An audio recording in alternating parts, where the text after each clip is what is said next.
Having a Gas is the podcast that talks the great and the good of the creative industries, and in particular finds out what makes great music for film, for TV, for commercials, for dancing to, for cooking to, for f***ing to, and more. Today, I'm having a gas with Simon and Rhiannon Lewis, the managing partners of The Gate Films, a very prolific video production company in Manchester. As well as being business partners, they are also life partners. They are married, they have children together, and so I was keen to find out how they make a success of their business and of their life together. Thanks for coming on. You are the first married couple we've ever had on the series that's been going all of 7 months now. Why don't you start by telling us how you guys got together? So we have been together for 16 years this year, which is a long time. We met through work. Obviously, situations changed from when we first met each other, and I've kind of become business partner over the years. It was just, we find a lot of it in this industry. We've had the joy of going to lots of people's weddings and bringing lots of people together through the gates. Extended Gate family members, Vicky Byrne and Steve Byrne met here. Charlie Sadler, who has just come on board as our client operations director. Her partner is James Shannon, who runs production with me. So it's just one of these small worlds, I think. Yeah. And so I'm guessing, so business partners and matrimonial partners, that means there's a fair bit of labour to be divided. And obviously, we're going to talk a little bit about the way things have been this year, because it has been quite different. But under normal circumstances, who's doing what and how do you sort that out? So under normal circumstances, Rhiannon is production, and she's a producer, a very well trained and brilliant producer, which means that she can organise and make shit happen. I'm not. So that's basically that's the difference between the two of us. There are some fundamentals, aren't there? Like Simon's a morning person. I am not a morning person. So Simon gets up with our youngest every morning. I think he was asking about how we divide the work up. But that is work. No, yeah, it still counts. It massively counts. I don't do mornings. Simon does mornings, so that makes a big difference. I do tend to travel more for work, or used to before global pandemic situation. So Simon is often left holding the children. But I think I know that there's all those traditional stereotypes out there of kind of the women taking on a lot of the load of everything, really, the emotional load and the childcare. And then we choose to work and all these things. And I just don't think our relationship has ever been like that. It's always been a real 50-50 with everything, down to the fact that the dishwasher and the bins are his responsibility, the washing is my responsibility. And with work as well, everything just gets split. I mean, I think that since I stopped directing anyway, that's probably 10 years ago, since we had younger kids, that my focus has been on the company and pushing it forward both creatively and from a business perspective, and that doesn't require being at work all the time, or being at shoots, or being on productions. Whereas Rhi still very much runs production, and therefore is on jobs a lot of the time. So she has to travel more, she has to work longer hours. So that allows. Splitting it like that allows me to hold the baton in terms of childcare and a lot of the time, which suits me. And I by no means, I know how fortunate we are as a couple to be able to do this. And I do believe that if I worked anywhere else in this industry for anybody else, neither of us would be able to work as flexibly as we do. I think we have the benefit and the fortunate position to be running our own company, so we can dictate that more than other businesses, especially production. It's notoriously bad for being able to flexibly work. But I've been fortunate enough to be able to, to take the kids to school in the morning and enjoy that part of my life as well as feeling fulfilled at work, which is great. Although the first lockdown that really was the first time it put under the microscope the roles, really, because we didn't have school and education, and it goes without saying, it takes a village. It's not just me and Simon who look after the kids. We've got our older kids who look after the younger kids. My parents help out. Our cousin helps out. We're really fortunate in that aspect, and all of that was taken away, that whole safety net. In a time where we were having to work out who to furlough and what was going on with the business and what was happening with productions. And then we had an 11-year-old who wanted to be home, or who needed to be homeschooled, and a 2-year-old who thought all his Christmases had come at once because we were at home all the time. It was brilliant.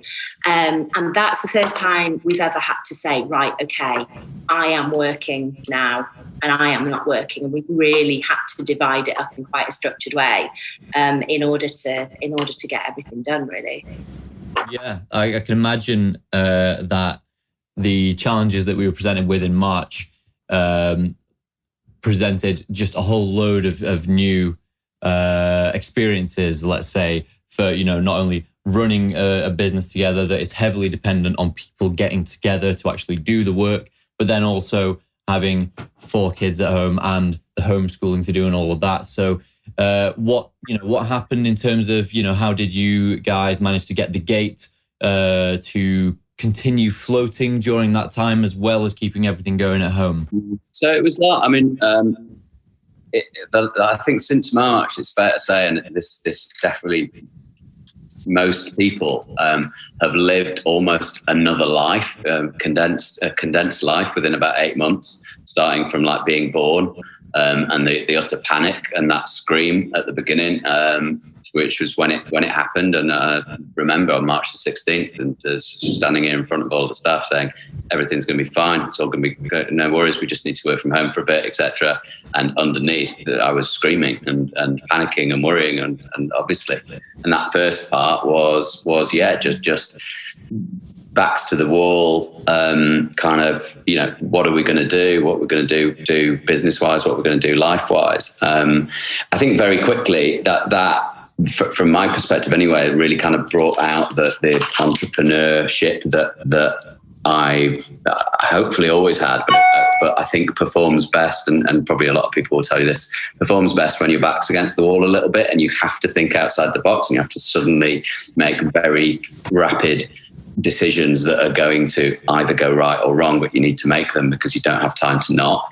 And that brings its own excitement. So after that initial panic came quite a lot of excitement, I think, of how we're going to do this. I think we were extremely fortunate to be at a period in time where things were going very well. I had an amazing group of staff who basically all pulled together immediately. And I think that was partly because everybody loves being here and what we do, but also partly because everybody needed it. Everyone needed a role. Everyone wanted to pull together.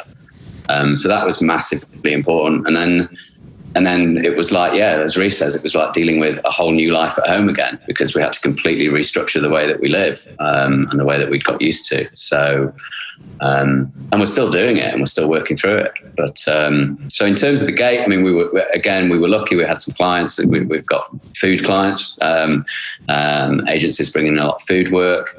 Food is an area that went well, and we were able to obviously set up a remote studio to shoot, first of all, when we didn't know whether we could shoot with people or not. So we set up a remote studio that was manned from outside with only 1 or 2 people in.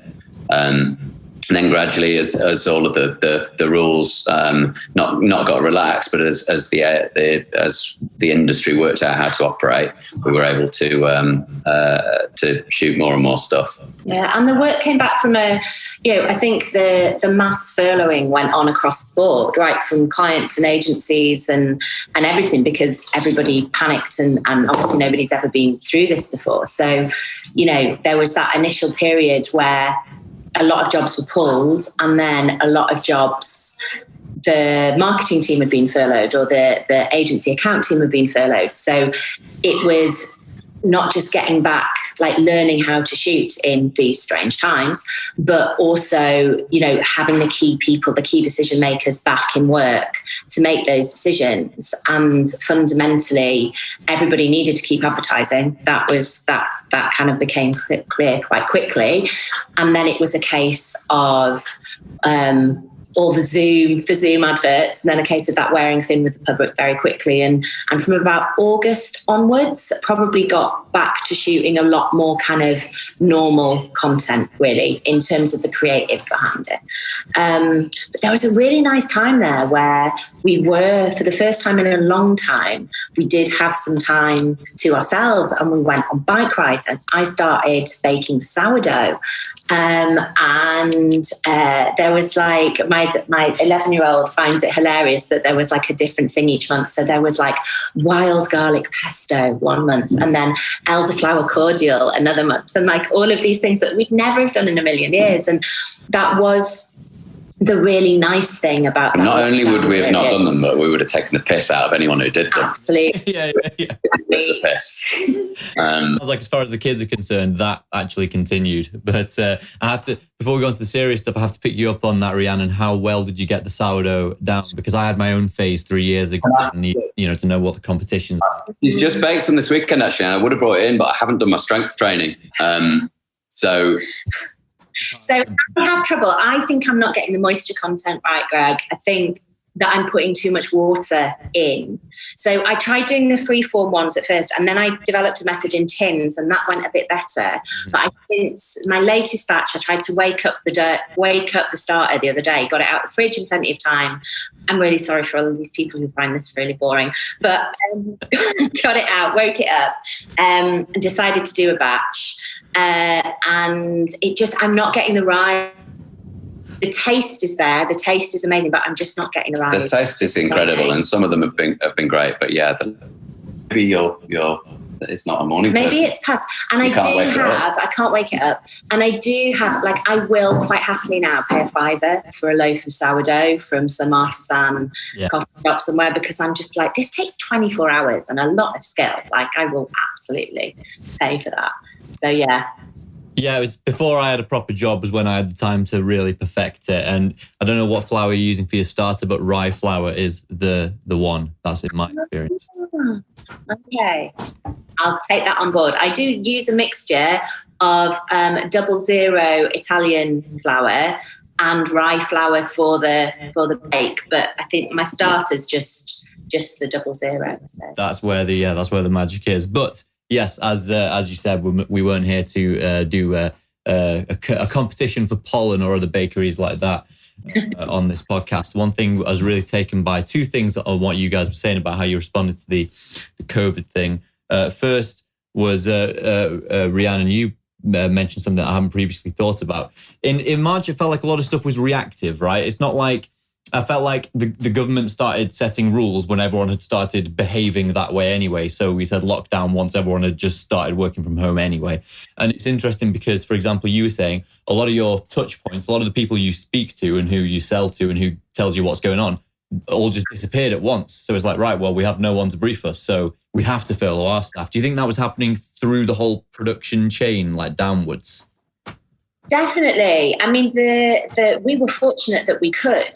A lot of our crew, they're all freelance, and a lot of them are they operate as limited companies, and there was no help for those people. And I think we're fortunate that we've been able to benefit from furlough and do that. But in terms of down from us in terms of crew and our suppliers.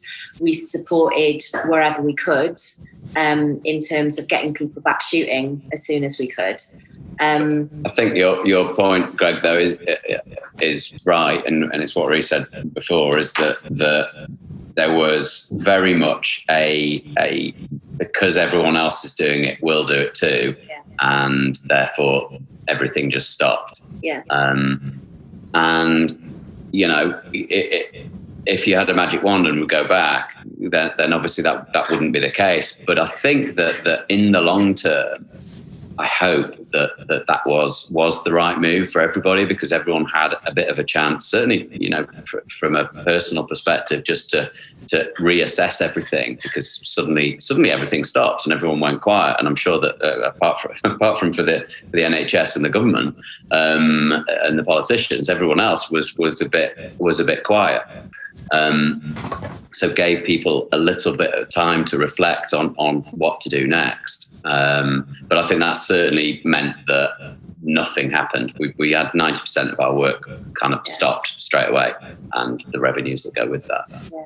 And I think a lot of we did see some amazing responses from our suppliers in terms of people like working with Lion Eyes on kit and No Dramas on their kit. They all came up with ways of live streaming shoots really quickly and cost effectively. That's the important thing here, is because just because it was all pulled, it doesn't mean that the clients were suddenly willing to spend a load of money on live streaming things. So technology adapted very quickly.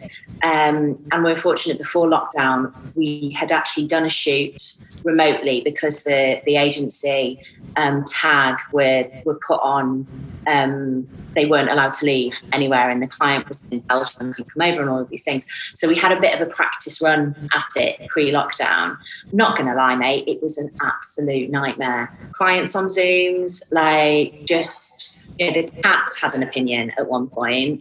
Like, everybody's looking at a screen. You can't get that urgency across that you do on set when you have all your clients in the room and they can see what's going on and they're going to sign things off.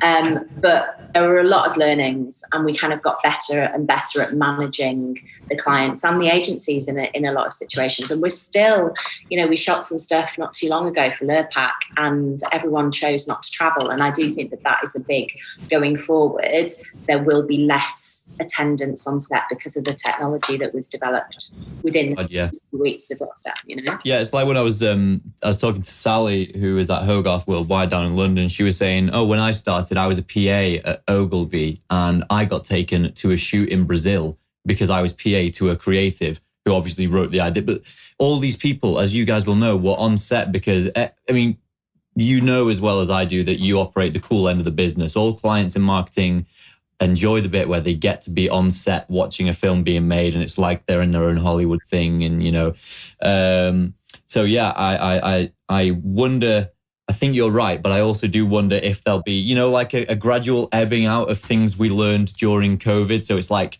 for the first 2 years, there'll be no one on set, and then someone will go, "Can I come?" And then it'll be like, "Yeah," and then they'll. Oh, definitely. I think it's bound to come back, but I do think there will be lasting lessons, because I think that the penny has started to drop, maybe with clients, about actually, I don't need to have all this money put aside for travel, and I don't need to do all of these things.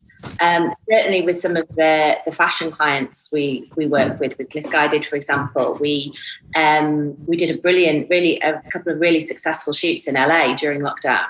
And I don't think they're ever going to let us leave the country again. I think they'd just be like, "Oh, we don't have to pay for you lot to go over. You could just do it via Zoom and stay up all night." So I think it'll all come down to budget and what is a nice to have, and also you've got to remember there's a new generation of creatives coming through now. There's a new generation of account handlers. There's a new generation of clients, and they're not necessarily going to tolerate the carbon footprint that, you know, some of these shoots require and things require. They will be looking at it going, "That's stupid," just because it's quite an old school way of doing things. And I do think that maybe, I don't know if it'll 100% come back. I think the things that have been taken away, the luxuries like coffee runs and all of that, they'll come back. But the the travelling en masse places, I really think that'll kind of come to an end, really. Yeah, we'll certainly see. Yes, another thing I wanted to pick up from what you were both saying about responding when it was all crashing down in March, as partners in the business, is about stress management. Because obviously when you're at the bottom of the, you're starting your career, you're climbing the ladder, you think, at partner level, it's just, they get all the perks, they get, they take in dividends, etc. That's where you want to be. Not failing to realize, of course, you take on a corresponding amount of stress and responsibility at partner level. And so one thing for both of you is, how do you manage that? What do you guys do to work out the stress, or do you cycle? Do you box? There's lots of things, and I think that one of the things, coming back to earlier when we talked about how we work as a partnership, Rhiannon is extremely good at disciplining us to make time to do things. As a couple, we have had, since our 12-year-old was born, we've had date night on a Wednesday. We've probably missed about 2 or 3 every year. It's tonight, by the way. So we go to the piano room, which is a lovely bar just across from our living room. So things like that mean that we can actually step out of the normal stressful world. Rhee's really good at that. We both, I exercise a lot. I do triathlon, and that's definitely my thing that I do on my own. Although I'm really proud, I'm always proud of him, but this year he's qualified for the World Triathlon Championships, which are next year, and they're being held in Bermuda. So one of my roles that I play is Chief Twag, a triathlon wife and girlfriend. I lead Team GB in the Twags and get to go to amazing places, which is great. So we've gone to all kinds of places over the years with this one and Team GB, but next year's Bermuda. Yes, indeed. So that's my personal outlet. But most recently, during lockdown, actually, Rhys started with a personal trainer, and she's got her into boxing. And as soon as lockdown hit and she couldn't come in and box with her, I've had to learn to spar with Rhys. And yeah, the look in her eyes sometimes, Greg, there is stress there. I love it. Boxing is amazing, and I love it. And I do it twice a week, and I do it every day if I could. But I really like it. It's good, and exercise is a massive thing for mental health. It's it changes everything, and also baths, locking myself away in the bathroom, exercising in the bath, watching the latest. What's the latest crap thing I've watched? Emily in Paris, as it's meant to be pronounced. Apparently, somebody told me that the other day, and it blew my mind. But yeah, rubbish TV, and just making time. I think that's how we get through it all, is by making time. And also sometimes it takes having a bit of a harsh word with the other person. Like if one of us is in a bit of a funk or has a real issue with something, the other one will go like either big the other one up, or just go, no, you need to snap out of it. Like this is why we get paid the big bucks. You just got to put your big girl pants on and get on with it. And I think it's kind of having that person there, and somebody who knows exactly what you're going through, because we're in the same business. I think that is it within our business. Is wonderful, but it is fairly unique, and I think that it's why there are a lot of couples within our business, because you do understand one another, even though it makes it difficult to separate the work and the personal life. But it'd be very difficult. It's the same with medical staff, isn't it? Loads of doctors are together. We're not saving lives, by the way. Yeah. And that's something that Rick said. Saving lives. But yes, on the medical front, you gave me the perfect segue there, because I've been waiting for an opportunity to ask about, well, we need to get around to some music. That's what I'm here for. That's what I love. And I'm sure you all do. In fact, you were involved in a campaign to get something to number 1 the other year, weren't you? That was to do with the NHS. Yeah, we were indeed. Please tell me about that. Very, very proud of that. In fact, shall I grab it? You tell the story. Okay. Okay. Yeah. So My brother was a junior doctor back in, I think it was 2016. And it was when the junior doctors were having a battle with Jeremy Hunt, who seems to be trying to reform himself as a character and politician, which is annoying. That's a whole nother thing. So my brother was incredibly worried and basically said, and got himself so upset about it, and was one of the kind of leading voices in the campaign to get the junior doctors a better deal, to essentially to make the NHS a safer place for patients, which is what it was all about. And he was so upset that he was in tears, and he said, "Can you help? What can you do?" And I said, "Well, let's use film, because it's what we do. It's all we really know." Made a little film of putting a kind of plea out. From there, we transmitted that out amongst the advertising world. We got 1 minute briefs involved who came up with some ideas. One of those ideas was a really nice film idea about a marriage between us and NHS, about vows, about looking after one another. And we started to make a film on that. And then at the same time, the Lewisham Choir, who'd already previously made a song, a mashup of Coldplay and Simon and Garfunkel, Bridge Over Troubled Water.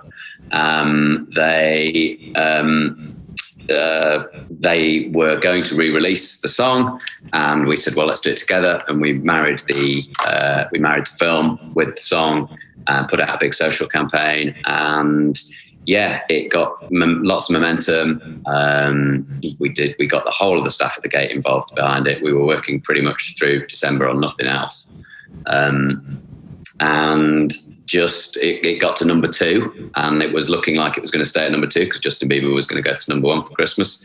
And then Justin Bieber tweeted his fans to not buy his record because he'd rather the NHS went to number 1. And we did it, and we have a trophy. We had a UK official chart number 1 trophy. Amazing. And I was with my brother and the rest of the family on at Christmas and it was Christmas Day when it was the actual real Christmas Day when they announced it, that it was at number 1, and everyone was in tears, and it was great. I mean, and the best thing was all of the messages, all of the kind of social networks were just going mad with, "This has made us so happy," from the staff at the NHS, which was what it was all about, trying to lift some morale. No, amazing. And, it's one of those where kind of wish I could have seen the room, or you could have captured that moment somehow when they say, well, it's actually done it. A remarkable achievement. And I know there was another one a couple of years later, and in fact, one that made another appearance earlier this year, because obviously the NHS has been a central focus of the COVID year, hasn't it? So I don't know. I do hope they get a break sometime next year from just all of this, from being the center of attention for every reason and being, so overwhelmed. So, I'm kind of happy to hear that it came from a personal connection. There was genuine, sincere reason for doing it. And so that must have made the victory all the better, so to speak. Yeah, no, absolutely. It's probably never be repeated, that kind of moment. So it's pretty special. You've been able to be involved with charting artists again, and I'm quite envious as someone who could only aspire to be producing beats for artists of that caliber. But you somehow got involved with Heady One. How did you manage that? So we had a client who came to us during lockdown, actually, Warren James Jewellery, 40-year heritage on the high street in this country. Obviously, all shops closed when we went into lockdown, and suddenly realised, hang on a minute, online is a thing, because they saw their online sales go up. So they came to us for some online content initially, and stills, etc. And we formed a working relationship with them. And it's something we've been influencers and kind of marketing through Instagram, and using the power of influencers is something that we've been working on since the start of this year. We did a trip away for Boohoo Man in Miami with a group of influencers. So we started a small department element within what we do to help support some of our clients' work. And we were looking at ways, we were tasked by Warren James of not just kind of bringing their offering online, but actually aiming it at a younger audience, because they have a really engaged audience of kind of 40 plus people in terms of age groups, like really kind of massive fans of them, but they wanted to bring it to a new generation, a younger generation. So we've been doing a lot of work with a few micro-influencers and things. And then we had the opportunity with a Manchester director who we've been keeping an eye on and we love his work, called Casey Locke. And he does all the videos for H. And his producer, Lewis, is somebody we chat to on a regular basis. And Megan, who is our social media influencer manager, got in touch and said, listen, how can we get our clients' product on H? That was kind of the aim, is let's get it on H. And then we realised that H doesn't wear jewellery, so that was never going to work. But they said, okay, well, we're working with Heady One. Like, how about that? So we kind of looked at a partnership. Budgets are always a thing, though. So we knew that we were never really going to be able to afford to put the jewellery on the main star. However, in the latest video that he did with H, that Casey directed, we were given the opportunity to dress all the women in the video. So there were 4 women, and we sent Megan down and the clients from Warren James to style all the women so that they are all dripping in Warren James jewellery, and then we got to use all the content that was shot on that for any kind of social media usage, any advertising, things like that. So it was a really good partnership, and I think there's a lot more of that we're looking into. That is, we started, our heritage has always been TV ad. That's always been the way, but diversifying over the years, this is just another way of diversifying. This is another way of reaching audiences, but that content still has to be really good quality. And it has to kind of speak to the it's going to get them to engage with the brand, that they probably might have heard of the brand, but they wouldn't have thought of them in that capacity. I think it's a really interesting time for musicians, for music, and that kind of bridge with film and celebrity, because influencers within music, that they are musicians, and therefore the bigger they are, the more they're considered a celebrity. But their influences within fashion or influences within other areas tend to be kind of represented or are now being represented by effectively just big agencies. So it's just like an acting agency or a casting agency or a celebrity agency. Whereas musicians have always been fiercely independent, even the big ones. So you can still have conversations with them about real stuff. It's why they still like to work with a director to do interesting promos, etc., because it's all part of their art. And it's the same with when you're getting a client involved with them. If you have a sensible conversation with them, and they will talk about it, of course you have to go through their management, but the artists themselves will often be up for doing stuff, provided it really plays into their artistic dreams, really. And I think that's fairly unique with music. Certainly from what we're seeing. So there's a real opportunity to still, you don't have to be a huge brand and go through huge agents to be able to hook up with musicians.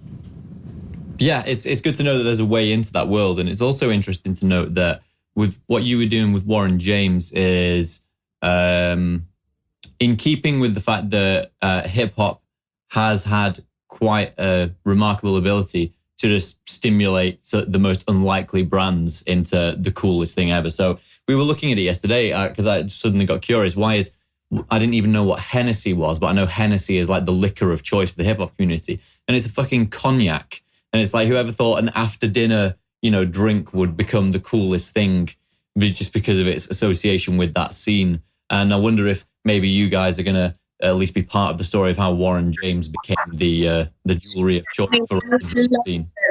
love them to drop it in some lyrics. Like, that would be amazing. But I don't know if that's going to happen. And it is, it is a stretch. Like John and Anne, who run Warren James, they were in it. They started the business. They've been in it for 40 years.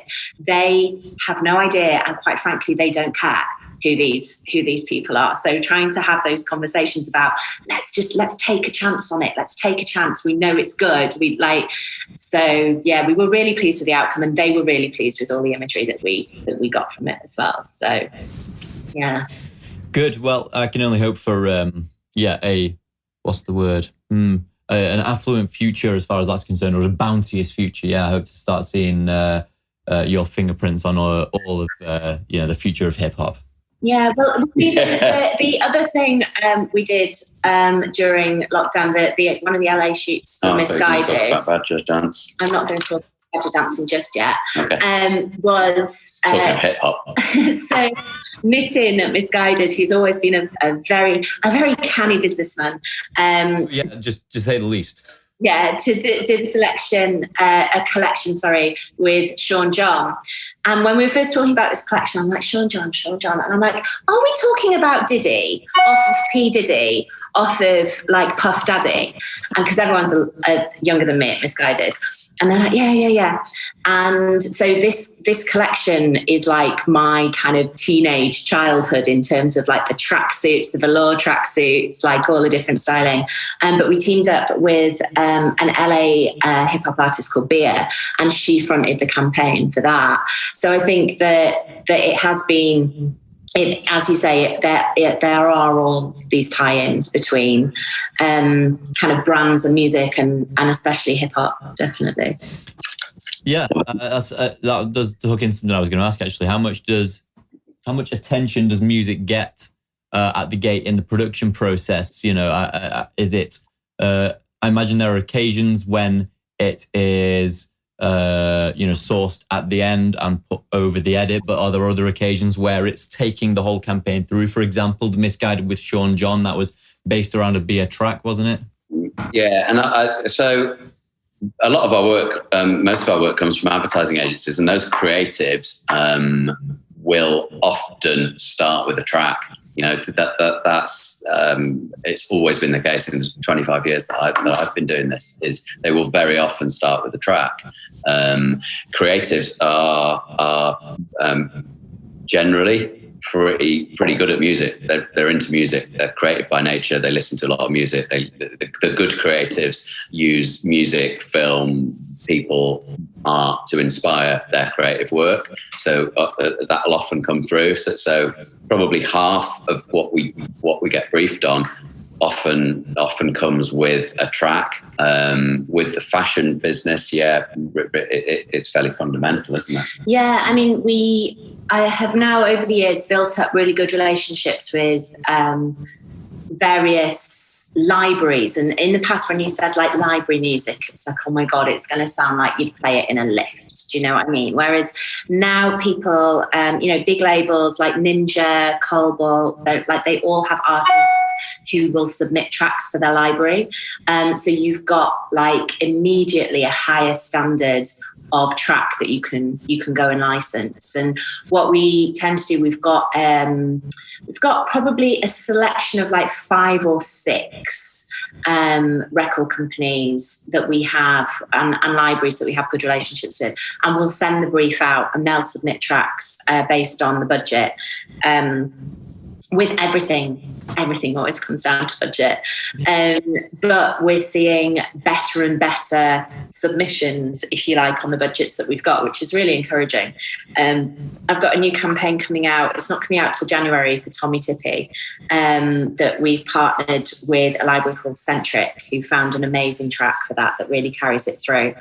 And the brief that came in through is with Manifest Agency, and the creative director Chamoy there had had some amazing tracks that he put forward as reference. And like Si says, you get all these references, but then it's a matter of filtering it down to what do we need, what's our budget, and just casting the net out and seeing what comes back to us, really. But we've been fortunate with some of the fashion clients, with Misguided, with mainline menswear, that they do allow a decent chunk for music, because I think that's the thing. When it's an afterthought and it's like, there's a line for a few £100 in a budget, you're never really going to get a good song. But we're not talking tens of thousands of pounds here. We're talking a reasonable amount of money, a reasonably low amount of money, I should say, compared to the old days of. I remember licensing Alison Moyer years ago for that Sleep Masters commercial that you did, and that track was 90 grand. Like, that's insane. It's been a long time people have spent that amount of money on a famous track, I think. And there's still we still get insane quotes back as well from well-known artists. Ed Sheeran, for example, complete. What's the high bar for Sheeran? Sheeran, I don't think we've ever got a quote back at less than 100k. Oh, right, yeah, good. My record to beat is currently Paul Simon at 500k. So. No, never. Like, I've never had one that high, but the majority of them are over 100. Do you ever have that where you say the creative has given you a brief, they like this track, and all of the responsibility gets handed over to you, and they go, well, I want this one, figure it out, and it's like, you've given me like $5,000 to get $100,000 track. So they're normally pretty realistic, to be honest. They are now. To be fair, they weren't a few years ago. Like, that was the kind of. I had one person who shall remain nameless tell us that they could download it from iTunes for 79p. So why was the quote 80 grand? Wow. Yeah, and we'll often get sound-alikes done. We could have made a hell of a markup on that. We could if we'd have done it that way. Yeah, we should have done. We'd have got sued as well. So, there's the entrepreneurial spirit we heard about. Nobody likes being sued.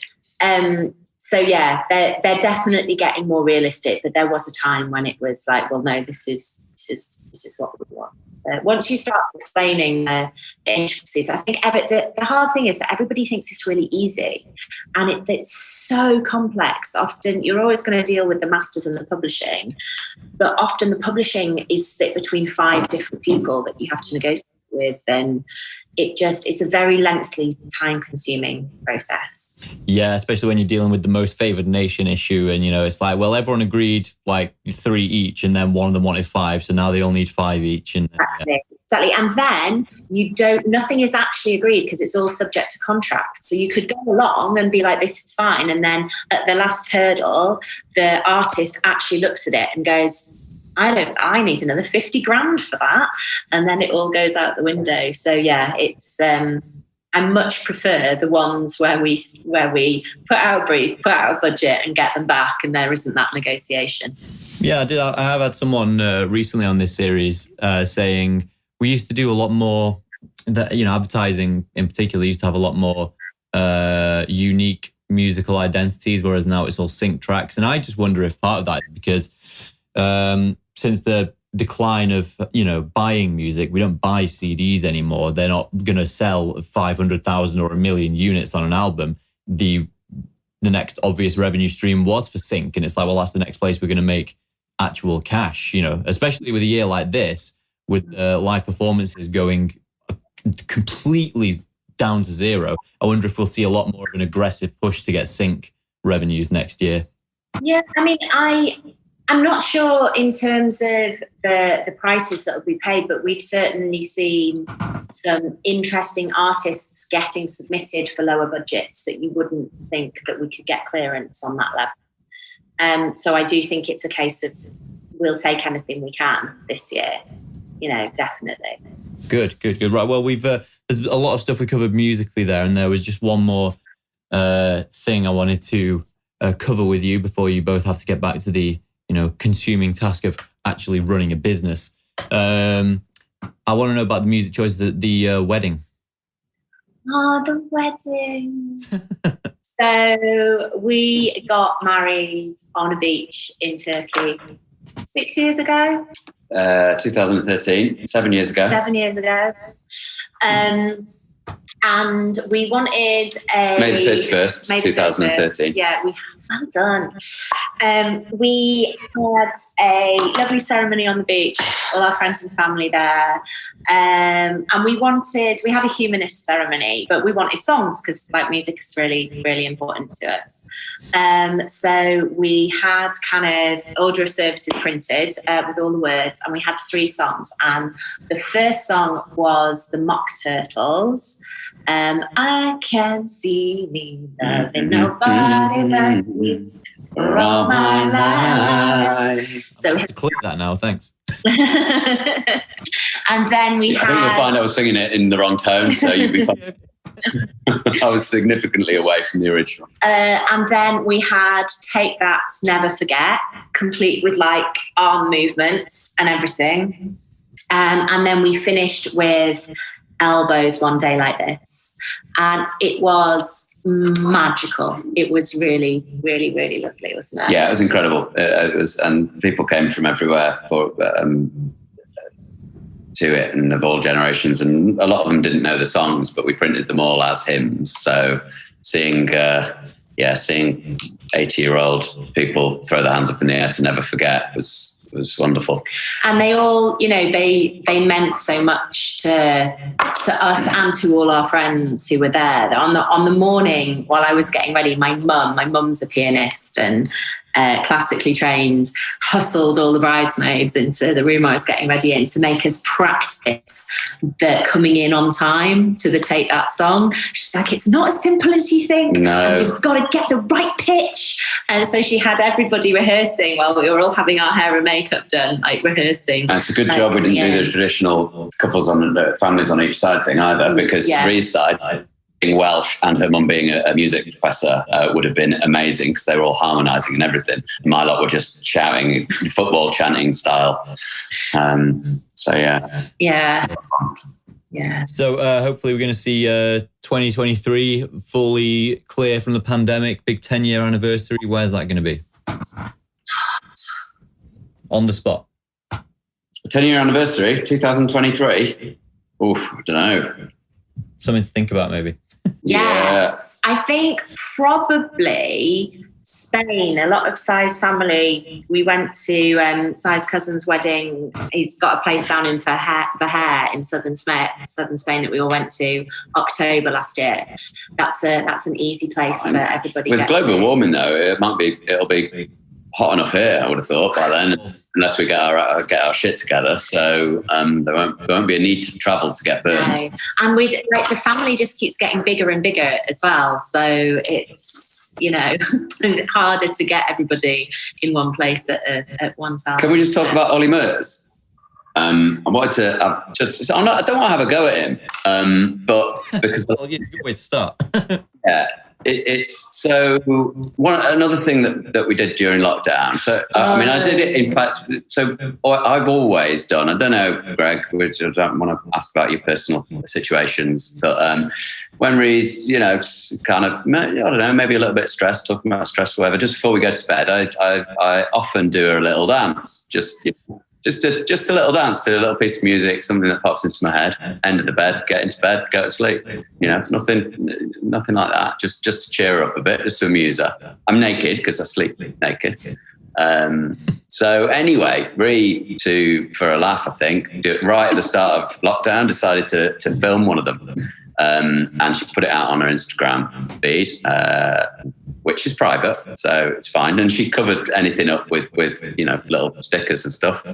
Anyway, it became a thing, and we did 60, 70, I think there are over 70 of them that we did on Instagram. And Ree's Instagram is full of like misguided fashion people and people a lot younger who found it quite amusing, I think, to see a 50-year-old man dancing in the buff to various tracks, and so we chose a different track depending on how we're feeling, and it became a real thing.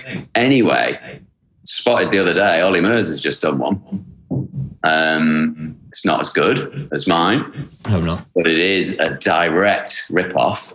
And I'm Maybe we should do an Ollie Murs one. We haven't done an Ollie Murs one because musically they did vary from, like, we covered all genres. The Kate Bush one was a highlight. And then we had a Michael Jackson one. Had them all. Had them all. Like all have been in there. So maybe we should do an Ollie Murs one and tag it. I think I needed to get it out there so that I now actually do something about it and get the lawyers involved. Yeah, well, when we have this thing, edited together before we release it, Steve often puts some overlays of relevant footage on it. So I presume you want us to, Rhiannon, you're going to send me some of those videos and we'll put them over the screen. You know what? I have nothing against Ollie Murs. In fact, I've met him. He's a really nice guy. Maybe we could just do one together. Get it all behind us. Put it out there. Put it all behind us and in front of us. Well, if you could get the NHS choir to number 1, I'm sure you could get. that. But yeah, well, thanks for joining me today, guys. It's been a long time coming, and I'm really grateful to have a full hour just to chat to you about Whatnots. So thanks for coming on. Best of luck with the rest of the year, because it's now almost December, and look forward to the next one. Cheers, Greg. Thank you, Greg. Thanks for having us. Thank you, guys.